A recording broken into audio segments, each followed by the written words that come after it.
Donc là, l'objectif, c'est de vous présenter comment un, un maître I2C peut parler, donc un 18F141550 I2C, peut parler à plusieurs esclaves, plusieurs matrices. Donc on va regarder le programme maître. Le programme maître, il est là, voilà.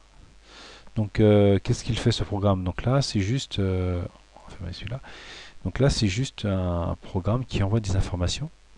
Donc il envoie d'abord la trame début, c'est-à-dire que on synchronise par rapport à un octet à 0. Début est à 0, donc il envoie ça sur l'information I2C, sur le bus I2C. Après, il envoie l'adresse à qui veut parler, et après la donnée. Donc la donnée, donc c'est des caractères ASCII, donc on part du caractère 65, c'est-à-dire la lettre A. On incrémente le caractère, donc on passe à la lettre B, et en plus, on incrémente l'adresse, hein, donc on parle à l'esclave 1, l'esclave 2, l'esclave 3. Au niveau schéma, ça donne quoi? On a un maître ici, l'esclave 1 avec l'affichage des données reçues, l'esclave 2, il est ici, l'esclave 2, et l'esclave 3, il est là. Voilà. Donc maintenant, les programmes esclaves, qu'est-ce qu'on a? Eh bien, on a déjà la définition. L'esclave 1, il est à l'adresse 1. L'esclave 2, il est à l'adresse 2. Voilà. Et l'esclave 3, il est à l'adresse 3. Voilà. Donc que font chaque esclave? Donc déjà, il regarde si la donnée de synchro c'est 0, l'octet de synchro. Ensuite, il regarde si c'est leur adresse. Et si c'est leur adresse, eh bien, il récupère le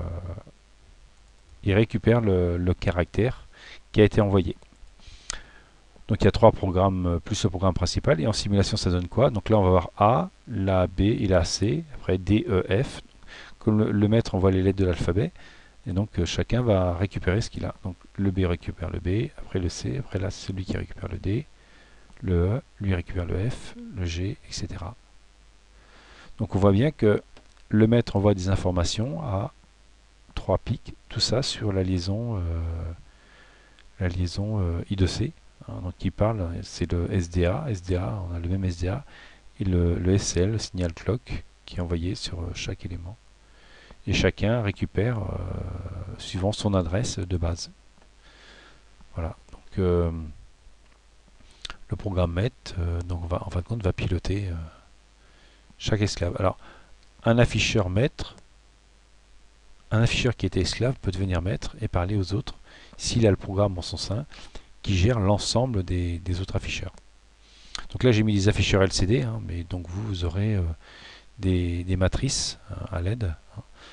Je dirais que j'ai mis des afficheurs pour faciliter la lecture et pour que ce soit moins lourd sur le schéma. Mais le principe est le même avec des afficheurs à LED. C'est exactement pareil. Voilà, donc bon courage pour votre application.